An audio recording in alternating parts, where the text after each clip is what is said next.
հարգելի գործընկերներ, իսկ դուք նկատեցիք, թե ինչպես դուք տեսել ես հարցը վերածվեց, իսկ դու հանրապետական երբևէ տեսել ես հարցին։ Պարոն Թունյան, դուք երբևէ հանրապետական տեսել եք, իսկ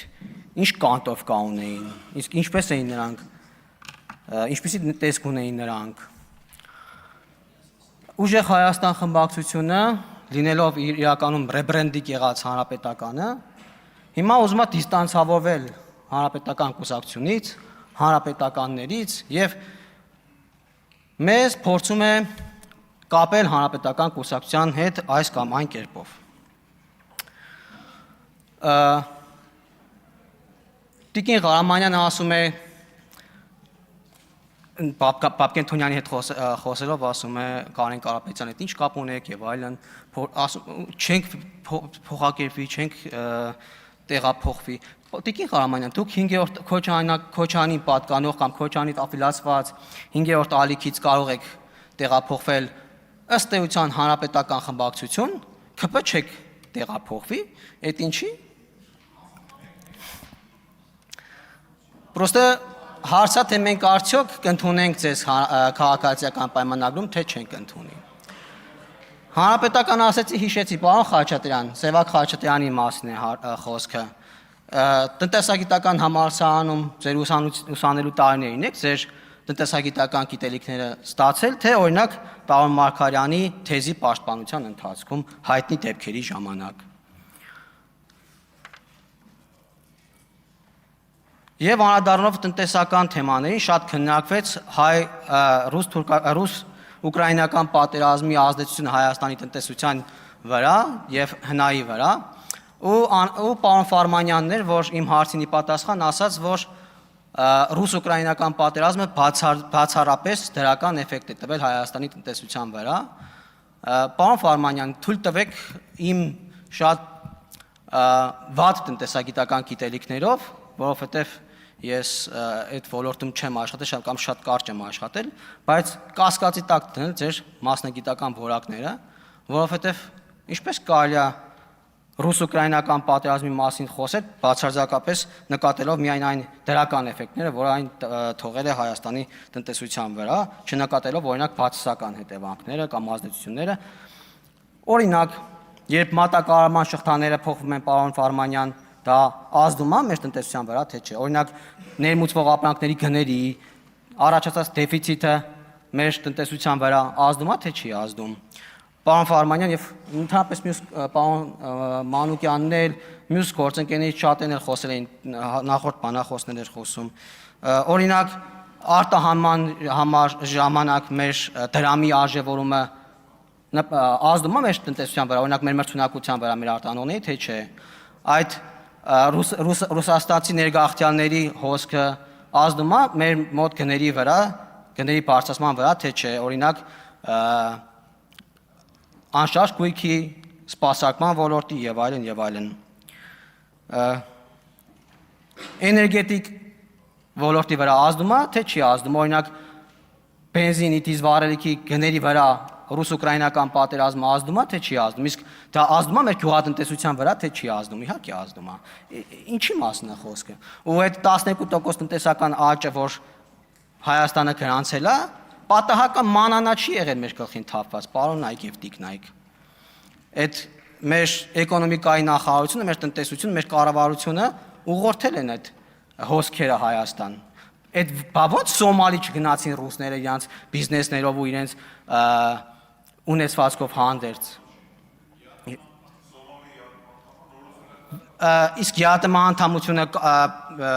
պայմանա գալու համար, այդ ինչու են ցանկանում Եվրոպա մեկնել ռուսները, Եվրոպան ԵԱՏՄ անդամ է, բա Ադրբեջան ինչի չգնացին, բա Վրաստան ինչի չգնացին, բա ինչու են իրենց ուղղությունը ընտրել Հայաստանը, բա Ղազախստան, Ղրղստան, Տաջիկստան, Միջին Ասիայի երկրներ, ամենաշատը հարաբերական տոկոսով Հայաստանն են նախընտրում այդ ռելոկանտները, ինչի համար, պատահական է, թե կարող է էկոնոմիկայի նախարարությունը, էկոնոմիկայի նախարարը, կառավարությունը համապատասխան միջավայր են ստեղծել, որպեսզի այդ տնտեսական էֆեկտները մենք ունենանք։ Կամ ասում եք չի ազդել բացասական կերպով օրինակ հացահատիկի ներմուծման, բուսական յուղի, չգիտեմ, այլ ուրի տարբեր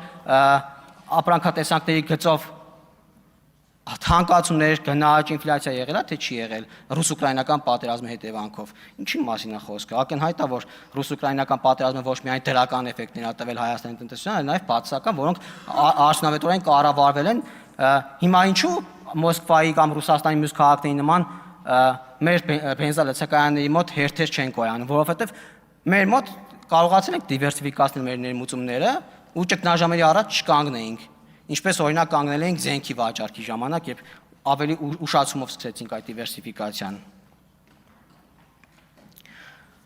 Իդեպ նախորդ անգամ, երբ հարց էի ուղղում պարոն Ֆարմանյանին, խոսեցի ապօրինի գույքի վերադարձման մասին եւ նշեցի, որ չենք հոգնել ու կրկնելու ենք այնքան ու աշխատելու ենք այնքան, մինչեւ բոլոր թալանացները իրենց թալանը հետ վերադարձնեն պետությանը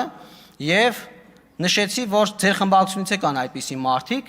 օրինակ պարոն Տարփինյանի հայրը պետքա վերադարձնի, պարոն Գևորգյանի հայրը պետքա վերադարձնի եւ պարոն Ղազնյանի հոր անունը տվեցի, պարոն Ղազնյանը առարկեց, որ իրենց գործը կարճվել է, ես պարոն Ղազնյան ճշտել եմ, այո, պարոն Ղազնյանից գործը կարճվել է, դատախազությունը ամբողջապես հայցից հրաժարվել է եւ ես երբ ուսումնասիրում էի պարոն Ղազնյան նկատեցի, որ քրեական գործով էր կարծեմ դատարանում էր ձեր հայրը, սպասեք, չեք լսում ինչ եմ ասում։ Քրեական գործով էր կարծեմ ձեր հայրը դատարանում էր, որովհետև ապօրինի գույքով դժվար դատարան ներկայացնել կամ ինչ որ գործի շրջանակներում էր ամեն դեպքում։ Ձեր տատին էր։ Ձեր հայրը այնտեղ էր եւ նիստից հետո ճեպազրույց էր տվել լրագրողներին, ասեց փաստորեն արդարադատություն կա։ Ենթադրում եմ, որ ձեր սրտով էր լուծվել հարցը, հիմա ինչ նկատեցի, պարոն Ղազնյան, որ դուք անընդհատ գալիս եք այստեղ ասում եք, որ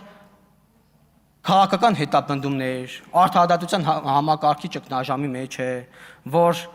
քաղաքական հետապնդումների տեղ ունեն, քաղբանտարկյաններ ունենք եւ այլն, հիմա պարոն Ղազնյան, կողմնորոշվեք, դատարանները անկախ են, թե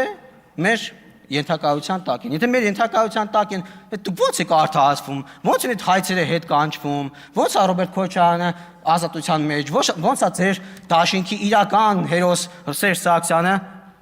ազատության մեջ։ Մի տենց արձագանքեք, Սերժ Սարգսյանը իր բարերով է ասել, որ ուղիղ չի մասնակցում, բայց ոչ ուղղակի մասնակցելու է ընտրություններին եւ տեսնում եք ձեր ֆրակցիայի մի մասը հանրապետական է, մյուս մասն էլ աֆիլացված է հանրապետականի։ Մի խոսապեք հանրապետականի հետ աֆիլյացիայից, պարոն Կարապետյան։ Գոնե դուք մի խոսապեք, ասենք ձեր հայրը հանրապետական երկարամյա գործիչ այլ է։ Ինչ է նշանակում հանրապետականից սահմանազատվելու ձեր փորձերը։ Էնե ձեր։ Լավ, գոնե ձեր կողքի պարոն Աբրամյանը կարող է, ես չգիտեմ իր կենսագրությունը, բայց ամեն հավանականությամբ այդպիսի ուղիղ կապեր երևի չունի կամ ունի կամ այդպես բացահայտ չի։ Գոնե դուք մի փորձեք սահմանազատվել հանրապետական կուսակցությունից։ Թրիպի մասով դուք, պարոն Կարապետյան, ասում էիք 20 մետր հեռավորության վրա Իրանի սահմանից, երբ կա Բահրեյնի օրինակը, Էմիրատների օրինակը, ինչպես կարող է թրիպը գործել, եթե երաշխավորներ չկան, եթե մյուս պետությունները չեն մասնակցում դրան, եթե Ռուսաստանը, Չինաստանը, Իրանը, եթե դեմ են դրան, ինչպես դա կարող է գործել։ Եվ պարոն Կարապետյան, Իրանը ենթադրենք ձեր ասածով Իրանը դեմ է, շատ դեմ է։ Եվ պարոն Կարապետյան, ինչ ենք անելու։ Մենք մեր խնդիրները չենք լուծելու, որովհետև Իրանը դեմ է, թե մենք աշխատելու ենք այնպես անել, որ մեր շահերը առաջ տանենք։ Օրինակ, եթե էգզիստենցիալ խնդիր ունենք մենք էգզիստենցիալ խնդիր ունենք ու մյուս երկրի շահին ինչ-որ կերպ չի սպասարկվում։ Մենք որը պետք է ընտրենք, մեր էգզիստենցիալ խնդիրները, թե այլ երկրների շահերը։ Ակնհայտ չի, որ մենք պետք է ուղղակի այդ մեր բարեկամական երկրների հետ հարաբերություններում գնանք ու